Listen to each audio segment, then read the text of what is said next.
Today's the day. Getting ready to put my lift on.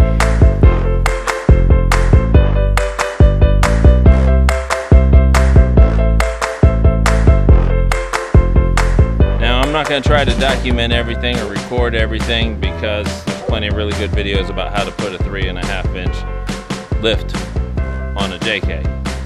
So I'm just going to kind of show you a little bit around. Before, I want to fix this because of this. That stuff's hanging loose.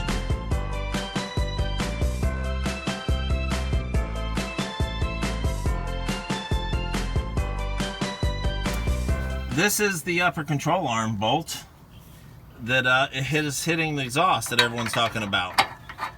Got to cut this bolt off. It's coming out now. This bolt hits the exhaust. So far, the hardest part of this job is the upper control arm mounting brackets. It was hard to get the bolts off. This is the frame assembly. It's hard to find a really good picture of what it looks like, so I'm just going to kind of show you.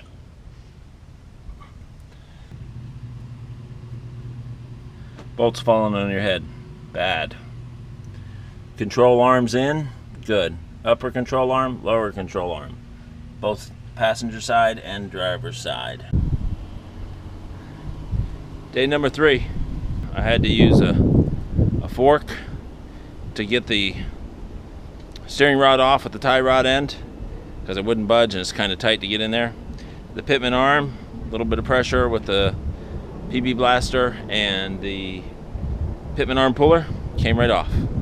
Well, we're almost done. We're getting there. But my neighbor, he's about to encompass what this life is.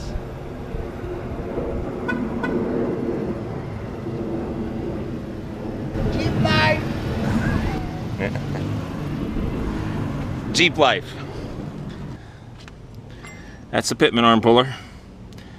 Absolutely one of the best $14 you could invest. That's the Pitman arm. Pitman arms only go on one way most of the time because there's grooves in there. I don't know if you can see them or not. Make sure that the teeth align properly. It's a steering rod with a tie rod end. I was able to get the fork in there and not damage the boot. Anyway, we're putting on the drop Pitman arm. There's the new drop Pitman arm, the old drop Pitman arm. This is Rough Country drop Pitman arm, part number 6618. This is why they tell you that you need to tighten everything up afterwards, because that's just about how loose everything is. On my suspension, you can see that one bolt back there sticking way out. The new suspension, everything is up in there. There's the new springs and shocks. The sway bar links are the ones from the back of the Jeep. We're discarding the ones that used to be in the front, and we got new ones for the back. There's the upper and lower bars. The new bracket. So you can see this new bracket that goes on, that's going to hold the steering stabilizer and the sway bar. Right now my steering link is down because I'm working on changing the Pitman arm. Okay, now the gimbal's working. So my Pitman's arm, but when you go to tighten up your Pitman arm, this is going to move. Well, my solution is pretty simple.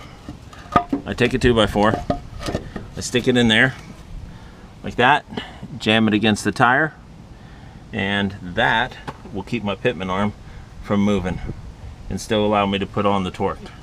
So I got my board in place, got my 33mm socket that I bought just for this, but it's also the axle size, and I'm going to tighten this up to begin with. It's getting ready to rain. It's raining over there. You can see the rain. Hey, you may wonder why I've had my lift since May. Because this has been happening almost every single day. The lift is on. This is my first drive with the lift on. One thing I'm hearing a little bit is, it seems like I'm hearing the tires a little more. That may be because I'm going to get the alignment on it. That may take care of that. I don't know. We'll see. We'll answer that question when we come back. When I initially moved it, before I tightened everything up, it felt like I was riding on top of a slinky. So I'm happy that it's tightened itself back up. It does I feel just a little bit more squirrely than it was. And my wife will probably have a little bit of an issue in getting in the Jeep because it does sit a little bit higher. Well, now getting up to 45, I can hear my tires making a little bit more noise, so I'm thinking that is the alignment. It's a little bit like springy, but while we're at it, let me ask all you early JKers, do you ever put it in first gear and it pops out of gear while you go to take off? It scares the poo out of you. Been having that issue for a while now, that I go into first gear and I don't really got it all the way up, and when I go to take off, it violently comes out of first gear. If you have that problem and you found a solution, leave a comment down below, down there. Well, the lift is on. I'm down at Tires Plus in St. Cloud. This is right down the street from where we have the Jeep meets, and they're pulling my Jeep in and they're going to do the alignment. I'm going for a lifetime alignment. You know, when you four-wheel drive, you want to make sure that you can get alignment because you never know what you're going to bump into. Tires Plus, St. Cloud, and they're getting ready to pull it in. Ah, it popped out of first gear. See, that's what I was talking about on the way over here. I've been driving around a little bit on the way home from getting the alignment down. I have one other test to do. I'm going to take the turnpike home from south of St. Cloud so I can get a good feel of what it does at a higher speed. So we had a low speed test, now we're having a high speed test. As far as my wife is concerned, the thing rides a lot nicer. A lot nicer.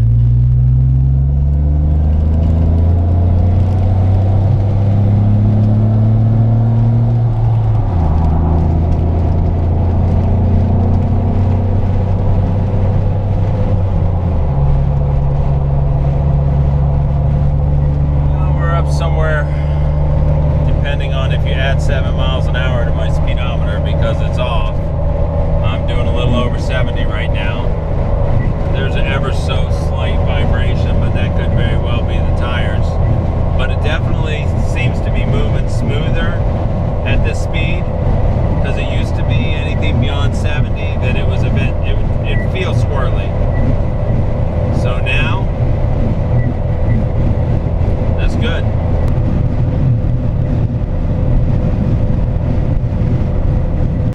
This is Rough Country, part number 66.